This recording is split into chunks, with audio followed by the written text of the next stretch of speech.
Assalamualaikum warahmatullahi wabarakatuh. Waalaikumsalam warahmatullahi wabarakatuh. Alhamdulillahi rabbil alamin allazi an'amana bi ni'matil iman wal islam. Asyhadu an la ilaha illallah wahdahu la syarika lah al-malikul quddusus salam wa asyhadu anna sayyidana Muhammadan abduhu wa rasuluhu khairul anam wa ala alihi wa ashabihi al-kiram. Allahumma anfa'na bima 'allamtana wa 'allimna ma yanfa'una wa zidna fahma.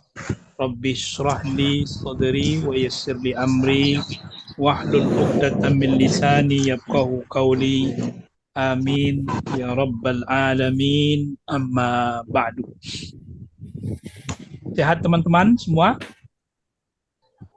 Sehat, Pak. Alhamdulillah sehat, Pak. Alhamdulillah. Mudah-mudahan bisa diberikan kesehatan yang sempurna dan mudah-mudahan bisa mengikuti semua kegiatan-kegiatan yang telah diprogramkan di kampus kita. Baik teman-teman, untuk mempersingkat saja, karena Zoom kita ini dibatasi 40 menit ya. Jadi mungkin kalaupun berendah hati nanti Zoom-nya, mudah-mudahan bisa lebih ya. Mudah-mudahan bisa lebih. Tapi kalaupun ya sampai 40 menit saja. Tidak apa-apa, yang penting di pertemuan ini Bapak akan kembali mengulas tentang materi yang keempat atau pertemuan keempat terkait dengan prokodifikasi hadis ya pada masa Rasulullah, pada masa sahabat, dan kemudian dilanjutkan nanti materi yang kelima yaitu kodifikasi pembukuan di masa periode kedua, ketiga, keempat, dan seterusnya. Nah, kemarin kita sudah membuat makalah. Alhamdulillah saya sudah baca semua makalahnya. Luar biasa, ringkas, padat ya. Mudah-mudahan itu juga telah mewakili dari pemahaman kalian seharusnya ya terkait dengan kodifikasi terhadap hadis Rasulullah Sallallahu Alaihi Wasallam. Nah, Bapak kembali ingin mengingatkan atau mengulang materi yang lalu itu. Sebenarnya intinya adalah bahwasanya di masa Rasulullah hadis ya, itu tidak dibukukan ya, atau tidak dikodifikasi atau tidak dituliskan ya. Karena memang hadis pada waktu itu hanya dihafal, kemudian disampaikan secara lisan, tidak ditulis atau dibukukan atau dikodifikasi. Tentu ada pertimbangan-pertimbangan.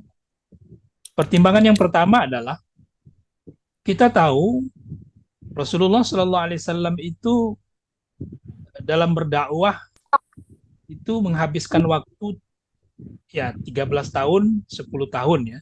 10 tahun, 13 tahun, atau total dengan 23 tahun, 13 tahun di kota Mekah, 10 tahun di kota Madinah. Jadi ditotalkan 23 tahun. Maka sebenarnya tidak ada waktu untuk penulisan-penulisan itu. Maka pada masa Rasulullah memang tidak ada term atau istilah pembukuan hadis atau kodifikasi hadis. Nah, kemudian Rasulullah Shallallahu Alaihi Wasallam itu lebih fokus kepada penulisan wahyu, yaitu Al-Quranul Karim. Maka setiap wahyu yang turun kepada Rasulullah itu ditulis oleh Katibul Wahyu, penulis wahyu. Nah, kita tahu diantaranya adalah Zaid bin Sabit yang diperintahkan oleh Rasulullah Shallallahu Alaihi Wasallam untuk menulis setiap yang diterima Rasulullah dari Allah Subhanahu wa taala melalui malaikat Jibril. Nah, itu yang kita ketahui ya, bahwa pada masa Rasulullah itu hanya ada penulisan wahyu yaitu Al-Qur'anul Karim. Setiap yang peristiwa yang turun terkait suatu peristiwa yang terjadi pada waktu itu, maka turun Al-Qur'an dan di situ ditulis. Nah, Itu yang kedua. Poin yang ketiga adalah kenapa tidak ada kodifikasi atau penulisan hadis agar tidak terjadi iltibas. Iltibas itu kerancuan ataupun kebingungan oleh umat. Ini Al-Quran atau hadis Rasulullah, kan begitu. Maka tidak dituliskan hadis Rasulullah itu agar tidak terjadi kebingungan umat. Maka yang hanya ditulis Quranul Karim. Nah, ini adalah merupakan di antara ya sebab-sebab para ulama mengatakan kenapa hadis itu tidak ditulis. Kemudian juga ada sabda Rasulullah Sallallahu Alaihi Wasallam. Rasulullah pernah mengatakan dalam hadis sahih yang diriwayatkan oleh Imam Muslim dan Bukhari dari sahabat Nabi Abu Sa'id Al-Khudri radhiyallahu taala anhu, la taktubu anni wa man kataba anni ghaira al-Qur'an falyumhihi. Jangan kalian pernah menulis satupun apa yang berasal dariku. Siapa yang menulis ya, apa yang berasal dariku selain dari Al-Quran, maka hendaklah dia menghapusnya. Nah, ini juga perintah Rasulullah kepada para sahabat agar mereka ketika mendengar atau mendapatkan hadis ya ataupun perkataan Rasulullah ataupun perbuatan Rasulullah, apa saja yang terkait dengan Rasulullah, karena yang namanya hadis atau sunnah itu perkataan, perbuatan, takrir, diamnya Rasulullah, sukutnya Rasulullah, itu tidak boleh ditulis. Jangan ditulis kata Rasulullah. Nah, ini juga yang namanya perintah, tentu para sahabat pasti ya mentaati itu. Namun ya, apakah penulisan hadis itu dilarang sebenarnya? Sebenarnya tidak dilarang. Secara individual ya, para sahabat itu juga ada yang menulis, seperti Abdullah bin Amr bin As ya, itu ada sahifah ya, ada lembaran yang dia tulis sendiri. Setiap dia mendengar dari Rasulullah itu dia tulis sendiri, tapi ini tidak disampaikan kepada Rasulullah dalam artian secara formal. Tapi ini hanya untuk pegangan dia saja. Istilahnya disebut dengan sahifah ya. Nah, sahifah ini pernah ditulis oleh para sahabat. Di antaranya tadi Abdullah bin Amr bin As, yang nama sahifahnya dikenal dengan sahifah as-sadiqah anil hadis Rasulullah sallallahu alaihi wasallam. Itu sahifah lembaran yang benar yang itu berasal dari Rasulullah sallallahu alaihi wasallam. Nah, teman-teman, artinya apa? Artinya memang pada masa Rasulullah itu terkhusus ya, ketika sahabat mendengar itu boleh dikata ada yang iseng gitu. Nah, iseng ibaratnya ya. Iseng seolah-olah ditulislah, dicatatlah gitu. Ya sama seperti kalian lah ketika kalian mendengarkan ceramah atau mungkin ya materi kuliah kita ini yang sebenarnya kan dosen jangan ditulis dulu gitu. Dan bahkan dilarang, ada sebagian dosen melarang untuk menulis gitu kan. Nah, tapi ada yang iseng nulis gitu biar nggak lupa. Sebenarnya bukan para sahabat itu pelupa, tidak. Karena kekuatan ingatan itulah maka Rasulullah SAW juga memerintahkan kepada sahabat untuk tidak menulis, karena para sahabat itu zakirul hifz, itu kuat ingatannya. Jadi nggak perlu ditulis. Tapi ada yang menulis, sebagian dari sahabat juga ada, seperti Sayyidina Ali bin Abi Thalib juga pernah menulis Sahifah Ali bin Abi Thalib namanya, yang itu terkait dengan ahkamud diyat, hukum-hukum diyat ya, hukum-hukum denda. Itu juga beliau mengambil dari hadis Rasulullah SAW. Ada Sahifah Samrah bin Jundub radhiyallahu ta'ala juga menulis. Ada juga Sahifah Jabir bin Abdullah. Jadi banyak sahabat-sahabat itu yang menulis juga, tapi sifatnya bukan formal, sifatnya pribadi. Nah, dulu ya kita beralih kepada masa sahabat ya. Waktu masa Umar bin Khattab radhiyallahu taala anhu, Umar bin Khattab itu juga pernah terbesit ya, dalam dirinya, dalam hatinya, ingin mengkodifikasi, membukukan, menuliskan hadis Rasulullah dan mengumpulkan. Jadi at-tadwin wal jama' ya, membukukan atau mengkodifikasi, kemudian mengumpulkan hadis-hadis Rasulullah sallallahu alaihi wasallam. Maka Umar pun, satu sifat di antara Umar itu adalah bermusyawarah. Maka Umar mengumpulkan para sahabat, kemudian bertanya, bagaimana pendapat kalian? Maka para sahabat setuju sebenarnya dengan apa yang diinginkan atau disampaikan oleh Umar bin Khattab radhiyallahu taala anhu. Namun teman-teman, Umar akhirnya istikharah, mohon petunjuk kepada Allah Subhanahu wa taala. Itu selama 1 bulan Umar bin Khattab itu mohon petunjuk. Maka satu hari gitu ya, Umar menyimpulkan dan mengatakan kepada para sahabat, kuntu uridu an aktuba as-sunan. Aku pertama kalinya ingin mengumpulkan, menulis sunnah-sunnah atau hadis-hadis Rasulullah. Tapi aku teringat ya, ada suatu kaum yang sebelum kalian dikumpulkannya hadis-hadis Rasul-Rasul Allah, tapi mereka melupakan kitab-kitab Allah, melupakan wahyu Allah. Jadi maka mereka hanya terfokus kepada hadis-hadis Rasulullah, dan mereka melupakan kitab Allah, firman Allah. Dan saya khawatir nanti itu akan membuat kita terlaknat ya, atau tidak diredoi gitu. Satu sisi kita membukukan, menulis ya hadis-hadis ya terkait yang disampaikan oleh Rasulullah, oleh Nabi Shallallahu Alaihi Wasallam, dan kita fokus di situ dan kita lupa kepada Al-Quranul Karim. Khawatirnya begitu. Karena tentu kalau hadis Rasulullah itu 23 tahun Rasulullah hidup, sejak diangkat menjadi Rasul dan Nabi, tentu banyak sekali yang ditulis. Saking banyak yang ditulis, maka akan sibuk kita menulis itu. Nah, begitulah seolah-olah ya yang ditanggapi, yang dibayangi oleh Umar bin Khattab radhiyallahu taala. Maka pada masa Umar itu sudah ada keinginan untuk membukukan hadis. Pada masa sahabat berarti kan, itu periode pertama. Ya, periode pertama itu namanya ya, bahwa ada keinginan-keinginan itu. Tapi tidak diberlangsungkan.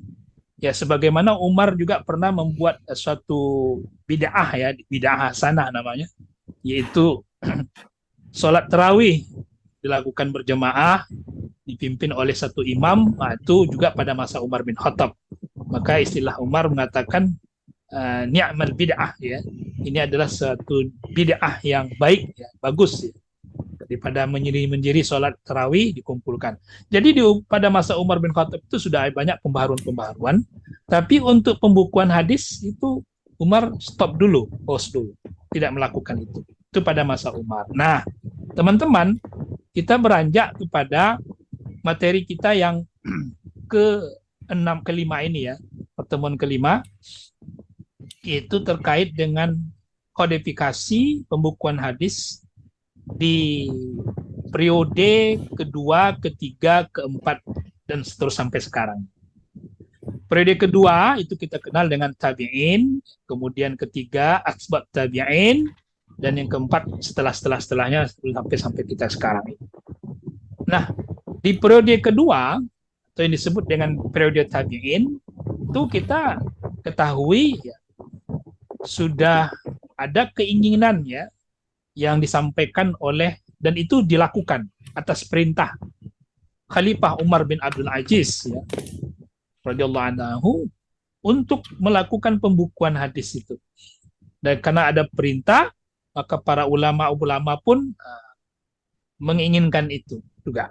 Maka periode kedua ini atau disebut dengan periode tabi'in ini, pembukuan hadis itu dilakukan. Itu atas perintah seorang khalifah bernama Umar bin Abdul Aziz. Jadi kalau kita definisikan ya, bahwasanya kodifikasi itu adalah mulainya ya di periode yang kedua ini. Itu periode pembukuan, mulai penulisan, mulai pengumpulan. Itu atas dasar perintah Khalifah Umar bin Abdul Aziz.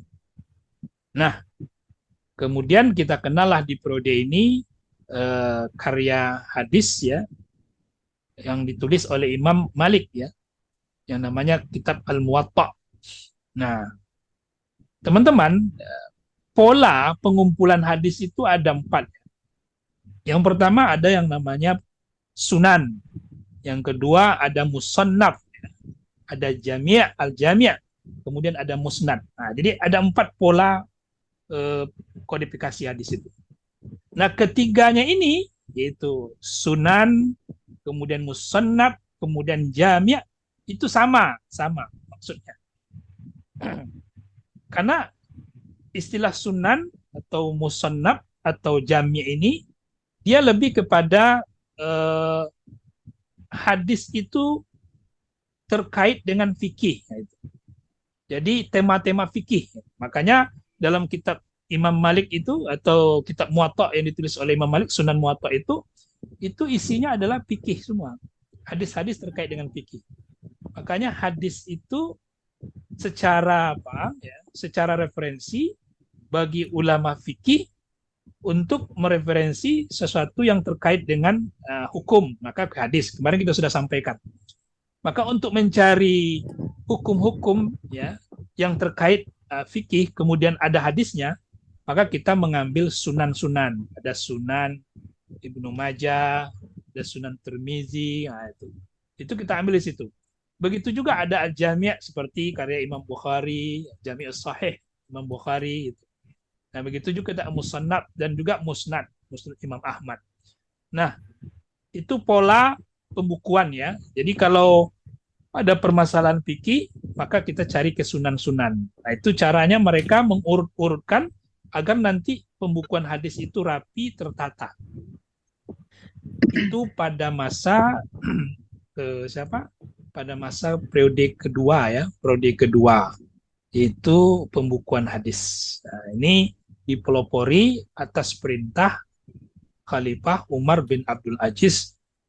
Bukukan hadis, jangan sampai hadis tidak dibukukan, ditulis biar hadis itu menjadi suatu kumpulan-kumpulan dan ada bukunya dan memudahkan nanti kita untuk bagi generasi-generasi berikutnya. Nah, ini kita berterima kasih kepada Khalifah Umar bin Abdul Aziz yang telah mempionir atau merintis pembukuan hadis ya. Dan itu bagus sekali sebenarnya. Adanya pembukuan itu akhirnya kita bisa kenal hadis-hadis. Oke, teman-teman ya. Itu periode kedua, periode tabi'in. Masuk kita ke periode ketiga, itu periode atba' tabi'in. Nah, periode ketiga inilah dilakukan pentasihan hadis ya. Setelah hadis dibukukan, setelah hadis dikumpulkan, ditadwin, jadi kodifikasi, maka ada istilahnya tashih. Apa tashih itu? Tashih itu artinya mengotentikkan, ya, mensohekan mana hadis-hadis yang soheh, mana hadis-hadis yang palsu, mana hadis-hadis yang dhaif. Maka ada namanya tashih. Nah, kode pentasihan hadis ini ya kita kenal dengan ya seperti Imam Bukhari, Imam Muslim, Imam An-Nasai, Imam Abu Dawud. Nah, tapi perintis pertamanya itu adalah Imam Ishaq bin Ruwaihah ya.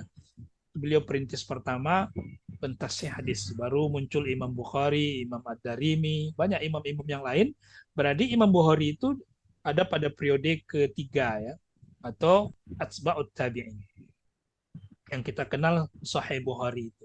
Nah, itu namanya periode pentashih ya, pembenaran, kemudian menjelaskan mana hadis sahih, mana hadis yang tidak sahih. Itu pada masa periode ketiga. Kemudian lanjut ke periode keempat setelah atba'ut tabi'in. Nah, ini sampai ke sekarang ke kita ini. Maka ini disebut dengan periode ya penerbitan, ya, takhrij. Ya. Makanya ada istilah ilmu mustalah al-hadis yang kita sudah sampaikan pada materi sebelumnya. Nah, sampailah kepada masa-masa sekarang kita kenal dengan yang namanya syarah hadis. Ya, syarah. Maka periode ketiga, keempat, kelima, ini adalah periode penerbitan hadis, kemudian takhrij, siapa perawi-perawinya, kemudian kita melihat yang baik, yang benar, yang sahih diambil, yang palsu dibuang, kan begitu. Kemarin yang kita sampaikan, mustalah hadis namanya.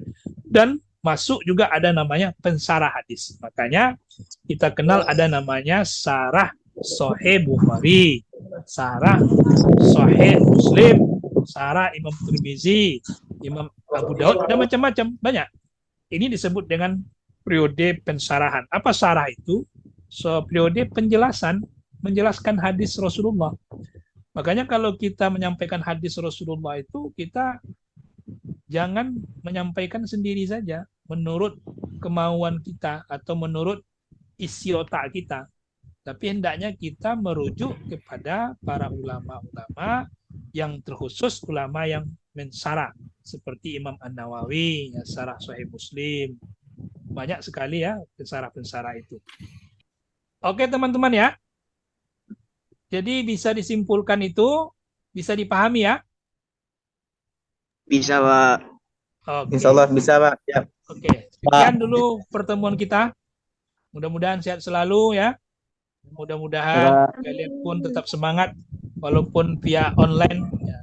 Tapi kalau via online ini lebih hemat, lebih lebih santai ya. Ini ada 3 pertemuan lagi ini online ya. Bukan 2 pertemuan lagi. Pertemuan 6 dan 7 ya. Baru nanti ujian setengah semester. Nah, itu saja materi kita hari ini. Semoga sehat selalu dan selamat beraktivitas. Selamat malam. Kita tutup dengan subhanakallah bihamdika.